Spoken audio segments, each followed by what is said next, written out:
borom kër gi ni ko jàllal ci kër gi sës ak man parce que man am naa añu tey te kooku xaw ma am na añu teyam déet. gis nga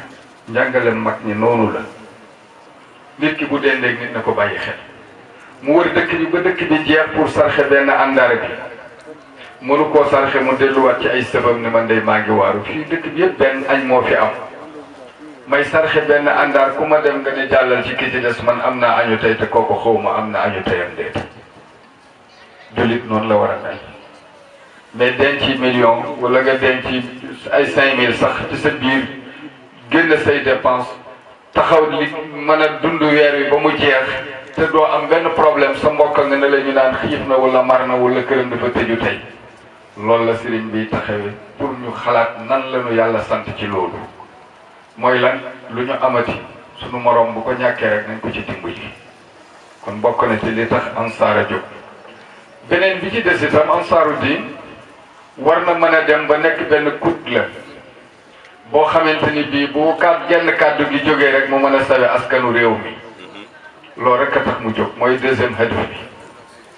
parce que itam li wér mooy mësul dañ benn sëq di jóg di wallu askan wala di wallu réew mësul dañ ci ba yàlla tabaxee àddinaan bi ba léegi. kon Seex al Islaam bu wëlbatikoo bëtam sori lool mu ni damay beesal dégg ngeen waxu sëriñ bi ci njàlbeen pax mi damay beesal pax mi mais ndekete kon pax mi am na lu fi nekkoon wàq li kon lay doon loolu la Seex Ibrahim bëgg mais Ansaar yàgg naa def yàgg naa dox ba ci jamono yonent yàlla Yuusuf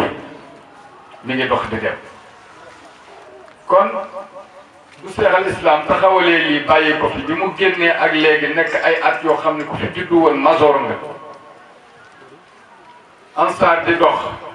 ba ñu jël ko jox ko ñu ko méngool ndax jamono bu ne dafa am ñu ko méngoo fab ko ni moom la mooy jiite Ansaaru Diin tey betuwaar naa ngaan am ci moom cër njabootu Baay Ñas yaatu fi lool ci biir dëkk bi waaye war nañoo mën a góorgóorlu nekk benn ci ni mu jàngalee it nan lay demee mooy Alaaji Maaraam mi jóg njabootam gépp dajeeg njabootu Seex Ibrahima Seex Tijaan Silla dajeeg njabootu Baay Demba Si ñu wëlbatiku nekk benn dajaloo ci bëggante ak ànd ngir yàlla ak jéem a xam ni lii kat taxawal nañu ko wante ci seeni tànk la taxawoon wante daa war a génn réew mi noonu la pas-pas boobu la leen sëriñ bi di wan di ko woon jullit yëpp te it mbir la moo xamante ni bii ndax ci waa kër Seex al Islaam rek la yem déedéet matale na ci biir jullit yi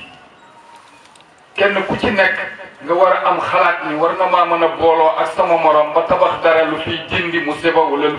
luy préparé lu ñuy teeroo musiba loolu it dama dee ni moom la yàlla doon wax wa'tasimu bi hablillahi jami'an wala tafarraqu bu tàggoo amul pas-pas bi doon benn bu ñu taxawee bëgg a yegg ci miir bi ñu ni ñun duñu fa yegg iman matewu ko mayewu ko jullit fu xolam toll bëtam toll fa nay gëm ni jëmmam dina fa yegg wante nag maa ngi ci rukkusi rek yore kastuloor bi bu ma ci baxalee dara naan ko maag sama waa kër loolu taxul mbir mee jóg de na ngeen yëg ni dañu ni nañu bennoo ba pare kenn ku ci nekk muqaddam bu nekk na woo mbooloom defar ko ba mu defaru mu wëlbati ko def assemblée générale ci koñ ba mu dëkk bu ñu defee assemblée générale ci koñ ba mu dëkk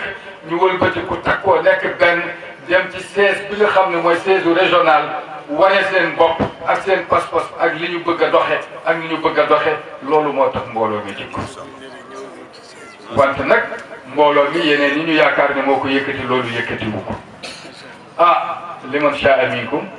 an yataqaddama aw yata'akhkhar yàlla yàlla mosal ci loolu gis nga xëccoo daraja yi dina tax xaaja cër yi am